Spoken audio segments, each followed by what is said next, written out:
teman-teman. Sebelumnya kan kakak sudah ngebahas nih beban depresiasi atau biaya depresiasi dengan 3 metode. Teman-teman masih ingat ya? Yaitu metode apa? Garis lurus sudah. Terus jumlah angka tahun juga sudah. Saldo menurun berganda juga sudah. Jadi buat teman-teman yang belum sempat lihat video sebelumnya, boleh banget teman-teman nanti mampir ke video sebelumnya dan nanti kembali lagi ke sini. Oke. Kali ini kakak bakal ngebahas seputar depresiasi, masih seputar depresiasi ya teman-teman. Dengan metode apa?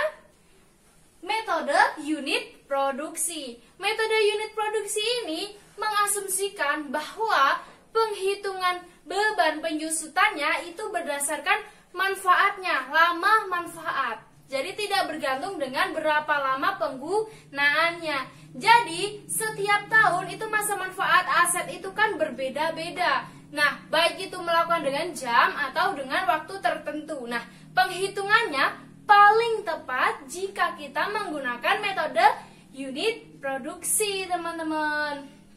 Nah, kali ini kakak sudah nyiapin satu buah contoh soal beserta pembahasannya gitu ya. Jadi nanti kita bahas bareng-bareng gitu teman-teman.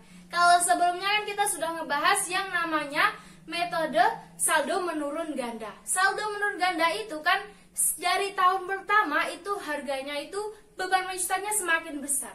Kalau metode ini itu tergantung dari manfaatnya itu berlaku berapa jam. Dan penghitungan manfaat itu tergantung dari masing-masing aset. Contohnya mesin. Mesin kan digunakan untuk memproduksi suatu barang atau suatu benda. Nah, suatu benda atau suatu barang itu jika diproduksi, misalnya dalam jangka waktu 1 tahun, itu sudah mampu memproduksi 300 unit. Dengan berapa jam? 300 jam. Tahun kedua bisa saja lebih meningkat 500 jam. Nah, itu tergantung dari penggunaan si mesin tersebut. Biasanya faktor-faktor yang mempengaruhi itu kayak jam-jam libur yang ibaratnya lebih banyak itu. Jadi itu bisa mempengaruhi dari tahun ke tahun. Tapi kali ini kita nggak usah khawatir atau gimana. Jadi kita langsung aja masuk ke pembahasan soalnya. Oke. Nah, di sini Kak Kun sudah nyiapin satu soal. Jadi Kak Kun bahas ya. Di sini kan tertera nih teman-teman. PT Jaya Selalu membeli mesin yang memiliki masa manfaatnya itu 5 tahun atau sama dengan umur produksi selama 50 jam.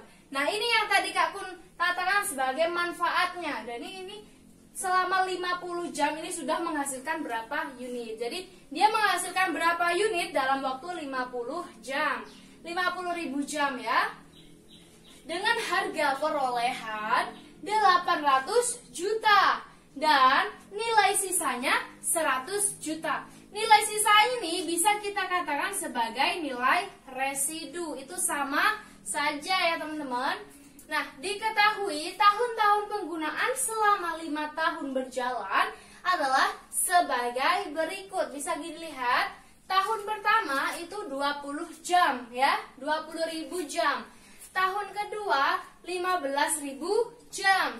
Tahun ketiga 10.000 jam, tahun keempat di sini 3.000 jam, dan tahun kelima itu 2.000 jam. Bisa kita cek sendiri apakah ini benar hasilnya 50 jam. Ini dari termasuk golongan soal gitu ya.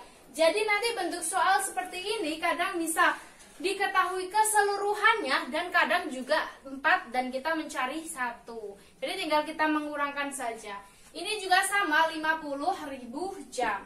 Nah, dalam penghitungan rumusnya biaya depresiasi itu harga perolehan ya. Harga perolehan kita kurangkan dengan nilai residu, lalu kita kali ya, kita gali dengan jumlah jam dalam 1 tahun atau dalam waktu yang telah ditentukan. Nanti kita bagi dengan keseluruhan jam yang telah digunakan dalam menggunakan satu aset atau perkiraan dalam penggunaan aset itu berlaku berapa jam untuk produksi gitu ya. Nah, di sini Kak Kun ibaratkan untuk penghitungan di tahun pertama, teman-teman. Ini Kak Kun ibaratkan sebagai penghitungan di tahun pertama, di mana harga perolehan di sini tertera 800 juta. Nah, kita kurangkan dengan nilai residu 100 juta, itu hasilnya berapa? 700 juta ya teman-teman. Nah, terus jam penggunaannya di sini kan di tahun pertama 20.000. Kita masukkan 20.000. Ini tergantung dari permintaan tahun keberapa yang harus kita cari bebannya ya. Karena ini tahun pertama berarti 20.000 ya. Kita bagi dengan total jam. Sedangkan total jam ada di soal yaitu 5.000 jam.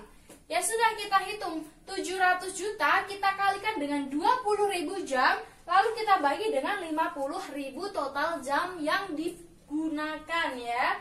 Hasilnya setelah kakun hitung pakai kalkulator itu 280 juta.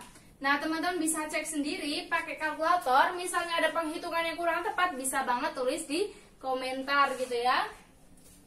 Nah, jadi teman-teman, intinya mau menghitung dari beban ke berapa itu rumusnya sama seperti ini ya. Ingat ya, HP atau harga perolehan kita kurangkan dengan nilai residu, kita kali dengan jam di mana tahun itu telah digunakan.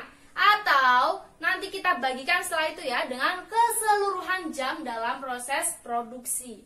Nah, kalau misalnya ini kan dalam 1 tahun. Kalau teman-teman disuruh mencari 6 bulan, ini tinggal dibagi 6 aja. 4 bulan kita bagi lagi aja 4/12 kali ini. Caranya itu seperti itu ya teman-teman. Dan bentuk jurnalnya, baik itu metode apa aja ya, itu jurnalnya sama teman-teman. Beban penyusutan pada akumulasi penyusutan. Biasanya kalau seorang akuntansi menyingkatnya dengan B.P-nya, itu beban penyusutan atau akum.P gitu ya. Nah, ini nama lainnya bisa kita tulis juga biaya depresiasi pada akumulasi depresiasi. Intinya beban dulu baru akumulasi. Jadi metode apapun kalau kita menjurnal itu sama. Yang membedakan hanya di jumlah ya teman-teman. Dan jadi teman-teman jika ditanya di tahun ketiga, teman-teman tinggal ganti aja jamnya, ini berarti 10.000 ya. Nah, HP-nya itu juga nantinya akan berubah seiring berjalannya tahun ke tahun gitu ya. Karena ini HP main residu, jadi bukan buku awal, jadi tetap sama teman-teman, maaf. Jadi tetap sama, rumusnya jadi seperti itu tetap sama gitu ya. Oke teman-teman, jadi pembahasan untuk biaya depresiasi metode ini unit produksi cukup sampai di sini. Jadi materi tentang depresiasi sudah usai ya teman-teman. Nah, buat teman-teman yang belum sempat nonton materinya yang sebelumnya, boleh banget habis ini teman-teman tonton biar tahu perbedaannya antara keempat metode tersebut gitu ya. Antara metode garis lurus, jumlah angka tahun, saldo menurun atau saldo menurun ganda, dan unit produksi. Jadi semuanya itu sebenarnya punya keunggulan dan keunikannya tersendiri teman-teman. Kalau di garis tetap, garis lurus itu lebih enaknya itu karena satu kali penghitungan kita sudah tahu bebannya itu sama. Karena dari tahun pertama sampai tahun terakhir bebannya segitu terus. Kalau metode jumlah angka tahun dan saldo menurun itu akan berbeda dari terbanyak sampai terendah. Nah, metode ini juga berbeda dengan metode ketiganya. Kalau ini lebih tepat kalau kita lebih mengestimasikan ke jumlah produksi. Jadi waktunya itu lebih ibaratnya real gitu ya untuk perusahaan-perusahaan seperti manufaktur gitu kan yang membutuhkan mesin, dan ibaratnya mesin-mesinnya digunakan dengan jangka waktu untuk menghasilkan suatu produksi. Ini tepat sekali buat bentuk penjurnalannya, untuk penghitungan penjurnalan gitu ya teman-teman. Jadi, Kakun akhiri videonya sampai di sini. Apabila ada sesuatu yang mengganjal, bisa teman-teman selipkan di komentar. Dan juga bisa share video ini biar lebih bermanfaat buat teman-teman sekalian ya. Oke, tetap semangat. Salam belajar, suka belajar.